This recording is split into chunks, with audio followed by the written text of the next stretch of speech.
what do you do when you're in a position of need and you look at the combine and then you look at free agency and then you're like, do you have a plan for free agency that you then need to back up if you don't get your guy? Or do you change up midstream? And which is the deepest position, combine and free agency, going into the next few weeks in your estimation?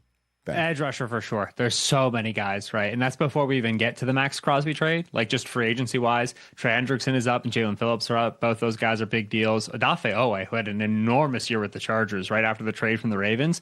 His film, like I was much more impressed watching it back on film where I was like, oh shoot, like this feels like, 10, 12 sack guy.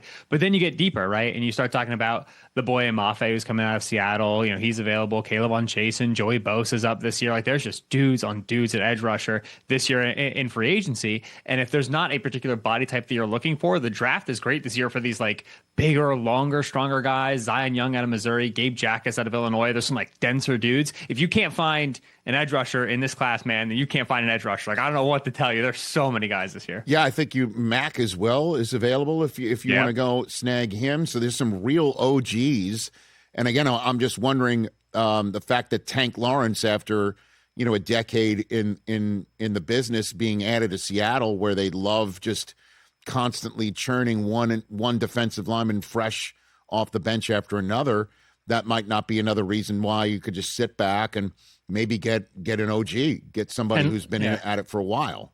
Lawrence is a really important name to bring up because he was so good on running downs for Seattle. The way Seattle's defense works, they need their defensive ends to play like a gap and a half, right? Some of that run stopping two gap stuff. Lawrence was the second best edge in the league by run stop EPA this year. Only Crosby was better. And so like he's a 30-year-old coming off a foot injury, but he's always been so good on rush downs. And so you look at a Khalil Mack, who is he beyond his peak as a pass rusher? Absolutely. But the rushing down stuff is crazy. And like if you're going to run this Jesse Minter, Mike McDonald defense that's proliferating, you need at least one edge who's like a capital D dude in the running game. Mack fits that mold. Jadeveon Clowney's up. He's always been that guy. Kingsley Enagbare from the Packers is up. Like if you need your run-stopping defensive end, which now is a little bit of a prototype these days, he's available this year. What about the middle of the defensive line? What about that group, Ben? It's such a bad year for defensive tackle. I have no idea why, like if it had something to do with the market or how contracts got signed, but Milton Williams last year was like our big free agent surprise, $26 million, huge contract.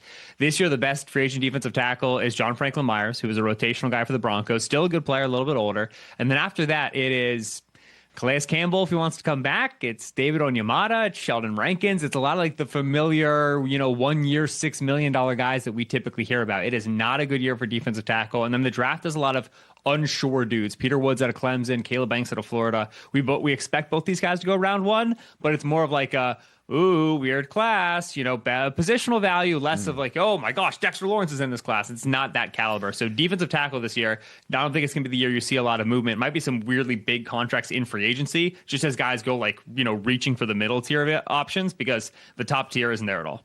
I'm trying to put two and two together here because we had Kyle Van Noy on this show last week, Ben, and he was talking about how, he feels defensive tackle is becoming the elite defensive line grouping now because edge rushers sometimes can't get to the quarterback fast enough in this day and age of a quick release, and this day and age of maybe chipping guys along with your left tackles, and that the defensive tackle group is more of a I guess Tiffany grouping right now.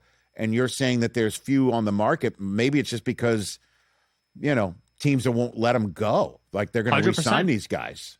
Right? Yeah, these guys they're getting re-signed. And we also, like, if you look at just the final four teams, Seattle against the Rams, the NFC, Broncos against the Patriots in the AFC, those teams are defined by their defensive tackle play, right? Christian Barmore and Milton Williams going against Zach Allen and Malcolm Roach.